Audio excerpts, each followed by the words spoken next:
Details on the deadly raid to take out the leader of ISIS. The United States military forces successfully removed a major terrorist threat to the world. And why U.S. troops were forced to blow up their own helicopter. With cases as far south as Florida, the FBI now says it knows who's behind some serious threats on campus. Plus, the Heat try to snap a losing streak. Here comes Gabe. Sets up and over two-handed slam. On the road in San Antonio. These stories and more coming up on Newsbreak. Good morning, South Florida. I'm Anya Joseph. I'm Juliana Restrepo. Today is Friday, February 4th, 2022. From the South Florida Media Network's Biscayne-based studios in North Miami, this is SFMN Newsbreak. Seeking suspects, FBI agents now believe they know who is behind the recent threats on historically black colleges and universities. Those threats made to HBCUs from Florida to the nation's capital. The network's Fabio Lopez from our DC Bureau is in Washington this morning. So far, authorities have identified 6 juveniles as persons of interest who may be behind the bomb threats to over a dozen HBCUs around the country, including Howard University here in D.C. and Bethune-Cookman University in Florida. Daytona Beach Police Chief Jakari Young says a man claiming to be a part of a neo-Nazi organization labeled Atomwaffen Division called Bethune-Cookman University early Monday morning saying he left explosives in a duffel bag around the university. The caller also said there will be a shooter on campus. Authorities did not find any shooters nor explosives on campus. However, classes were canceled as a precaution. The FBI's Joint Terrorism Task Force are leading investigations into these threats. I'm Fabio Lopez in D.C. for the South Florida Media Network. President Biden speaking on camera for the first time since the leader of ISIS died in a U.S. military raid in northwest Syria. The president speaking from the White House yesterday saying that the leader killed himself. Several members of his family died as well. Wednesday night when he set off a bomb to avoid capture. It's enough. Enough is enough. The answer is not to abandon our streets. That's not the answer. The answer is to come together. The police and communities building trust and making us all safer. The answer is not to defund the police. It's to give you the tools, the training, the funding, to be partners, to be operating on my orders.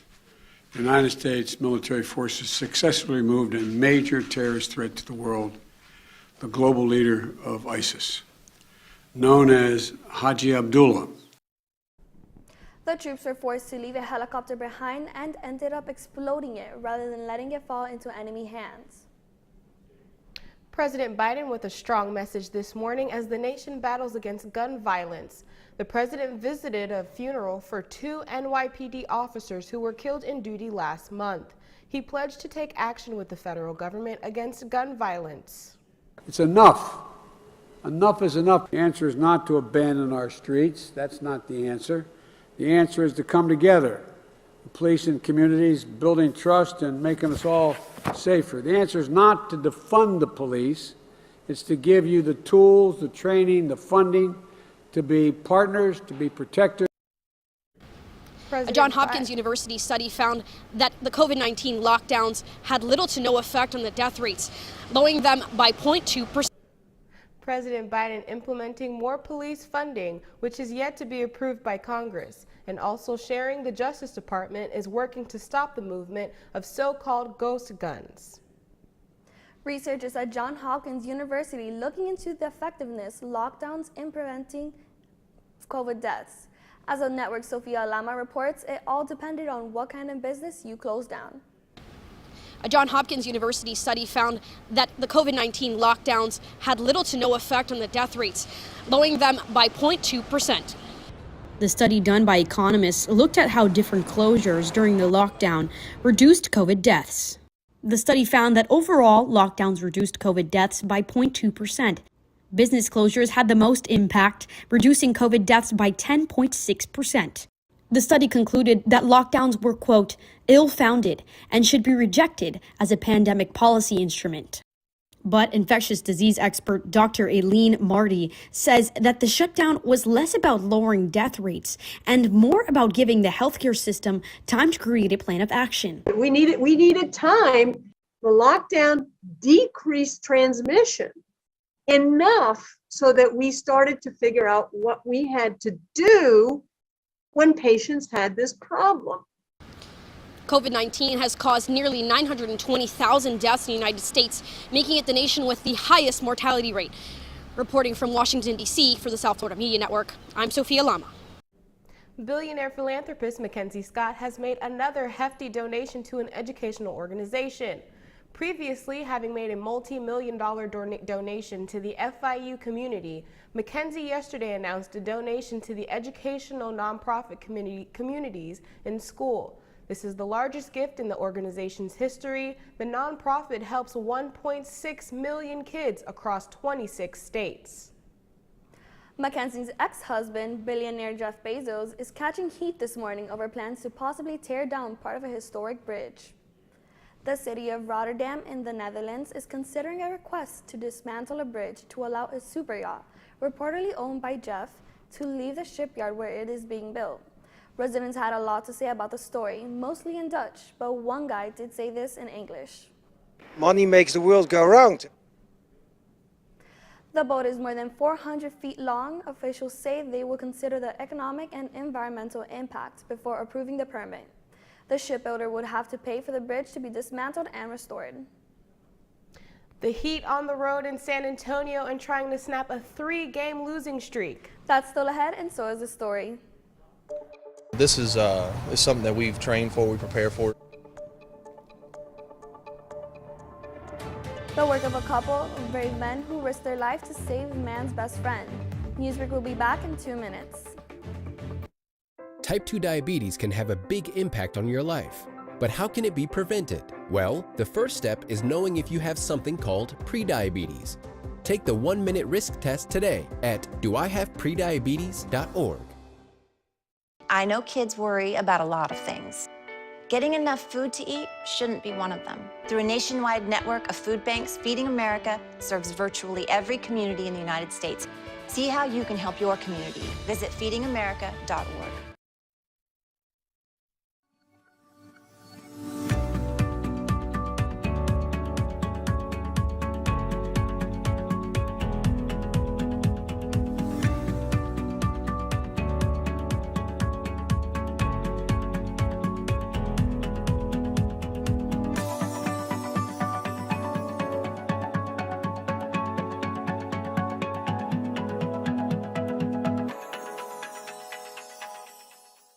If a natural disaster shows up at your doorstep, you can't just turn it away. That's why it's important to prepare for emergencies before they show up.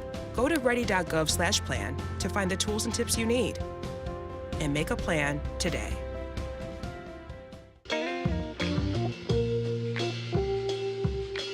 You really have done as much for us as you think we've done for you.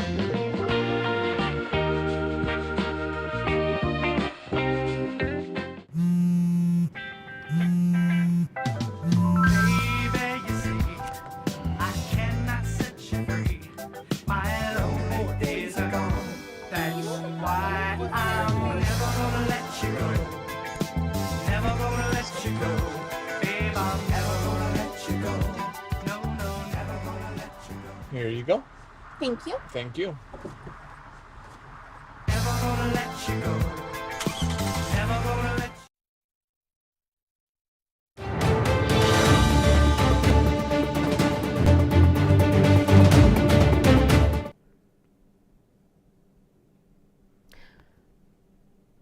A